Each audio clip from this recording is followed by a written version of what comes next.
তারা যেন মনে করছে যে এর মধ্যে ঠান্ডা হয়ে গেছে। ঠান্ডা আমরা হই নাই। ডক্টর ইউনূস শেখ কি বলল যে আমরা কিন্তু এখন পর্যন্ত ঠান্ডা হয় নাই। শেখ হাসিনা ইন্ডিয়া গিয়ে মোদির সাথে যাতে পরামর্শ করুক আর একতাভাবে চলুক না কেন, আমরা কিন্তু কোনোভাবেই দুই পক্ষপাতী করব না। আমরা সব সময়ের জন্য একতা একভাবে থাকার চেষ্টা করব। শেখ হাসিনা ইন্ডিয়াতে গিয়ে মহাপ্রতারকা মহাচেষ্টা বাংলাদেশকে এক পর্যায়ে পৌঁছে ফেলানোর চেষ্টা করলেও কিন্তু লাভ হবে না। কারণ আমাদের সাথে চীন, আমেরিকা, বড় বড় যে দেশগুলো আছে সেগুলো কিন্তু আমাদের সাথে আছে। বাট আমরা কোনোভাবে ভয় করব না এবং প্রতারিত হব না যে আমরা ইন্ডিয়ার কাছে গেলে ভালোবাসা পাবো না। আমাদের দরকার নেই।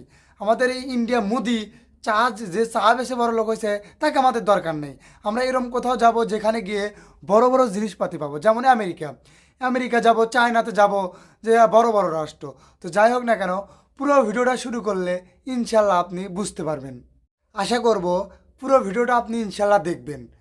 মোদির সাথে হাত মিলিয়ে এই হাসিনা বাংলাদেশকে এক পর্যায়ে একের পর এক, আজকে সে রেল লাইন অফ করে দিচ্ছে, এটা অফ করে দিচ্ছে, কালকে সে বাণিজ্য অফ করে দেবে। দরকার নেই, আমাদের কোনো কিছু দরকার নেই। কারণ আমরা জানি যে আমরা একতাভাবে থাকবো, ইন্ডিয়াকে আমরা তিলে তিলে শেষ করে দেব। এই ভিডিওটা দেখলে ডক্টর ইউনূস কী বলল, ডক্টর ইউনূস যে কথাটা বললো, আপনি যদি মনোযোগ সহকারে শোনেন ইনশাল্লাহ অনেক কিছু বুঝতে পারবেন। চলুন যাই পুরো ভিডিওটা শুরু করি।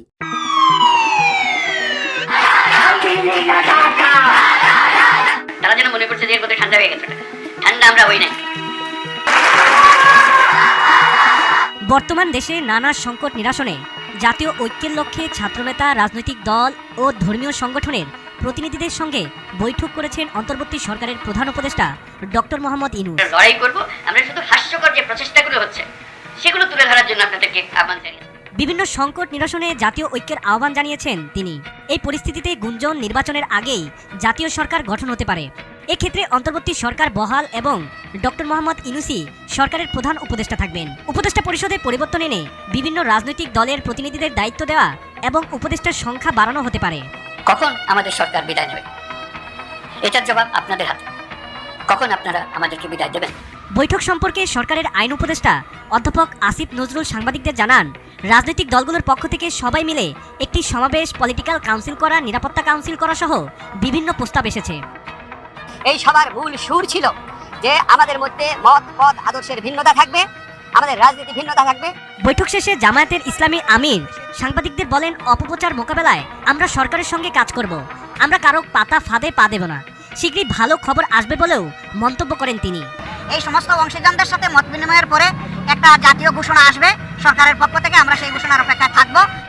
এছাড়া গণ অধিকার পরিষদের সভাপতি নুরুল হক নূর গণমাধ্যমকে বলেন, রাজনৈতিক দলগুলোর অংশীজনদের নিয়ে আগামী 2 বছরের জন্য জাতীয় সরকার গঠন এবং একই সঙ্গে ঐক্যবদ্ধতার প্রতিফলন হিসাবে জাতীয় পতাকা অথবা শান্তির পতাকা নিয়ে কর্মসূচি পালনের কথাও বলছে তার দল। আমার প্রতিষ্ঠানে যারা কর্মরত তাদেরকে নিয়ে সোশ্যাল মিডিয়া, মেইন স্ট্রিম মিডিয়ায় এই অপপ্রচার এবং প্রোপাগান্ডার বিরুদ্ধে একটা সঠিক ক্যাম্পেইন করার জন্য আলোচনা হয়েছে। এদিকে দ্রুত নির্বাচন এবং নির্বাচন পরবর্তী জাতীয় সরকার গঠনে বিএনপি তাদের আগ্রহের কথা জানিয়ে আসছে। জামায়াতে ইসলামীর মতো অনেকটা একই।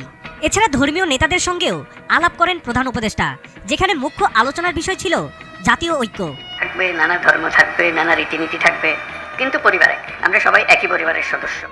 গত 5ই আগস্ট শেখ হাসিনা সরকারের পতনের পর সংখ্যালঘুদের উপর নির্যাতনের অভিযোগে প্রতিবেশী দেশ ভারতের সঙ্গে সম্পর্কে টানাপোড়েন সৃষ্টি। সম্মিলিত সনাতনী জাগরণ জোটের মুখপাত্র চিন্ময় কৃষ্ণ দাসের গ্রেপ্তারকে কেন্দ্র করে একজন আইনজীবীকে হত্যার ঘটনা বাংলাদেশের জাতিসংঘের শান্তিরক্ষী পাঠাতে ভারতের পশ্চিমবঙ্গের মুখ্যমন্ত্রী মমতা বন্দ্যোপাধ্যায়ের ভারতের কেন্দ্রীয় সরকারের কাছে আর্জি জানানো এবং সর্বশেষ আগরতলায় বাংলাদেশের সহকারী হাইকমিশনে হামলা ও জাতীয় পতাকা অবমাননার ঘটনা ঘটেছে। এসব ঘটনায় দেশে কিছুটা অস্থিরতা তৈরি হয়েছে। এই প্রেক্ষাপটেই জাতীয় ঐক্য গড়ার উদ্যোগ নেয় সরকার। বাংলাদেশ স্বাধীন সার্বভৌম দেশ, এই বাস্তবতা বিশ্বের কাছে আরও শক্তভাবে প্রতিষ্ঠিত করতে সব দলকে একজোট থাকার আহ্বান জানান অন্তর্বর্তী সরকারের প্রধান। সবাই একই পরিবারের সদস্য। আমাদের শত পার্থক্য সত্ত্বেও আমরা কারোর শত্রু নই, পরস্পরের শত্রু নই। আমরা এক জায়গাতে এক কাতারে ওইখানে চলে আসি যখন। কিন্তু নবগঠিত নির্বাচন কমিশন বাড়ি বাড়ি গিয়ে পূর্ণাঙ্গভাবে ভোটের তালিকা করার যে সময়ের কথা জানিয়েছে তাতে ধারণা করা যাচ্ছে ওই ভোটের তালিকা নিয়ে নির্বাচন হতে পারে 2026 সালে। এ অবস্থায় দেশের সার্বিক পরিস্থিতির উন্নয়নে রাজনৈতিক দলগুলোর চাহিদাও পরিবর্তন আসতে পারে বলে ধারণা করা হচ্ছে। আমাদের হাতে যে 17 লক্ষ আছে, 17 লক্ষের মধ্যে 13 লক্ষর ডাটা 2022 সালে আমরা সংগ্রহ করেছিলাম। আমরা বাড়ি বাড়ি গিয়ে তাদের তথ্য সংগ্রহ করব।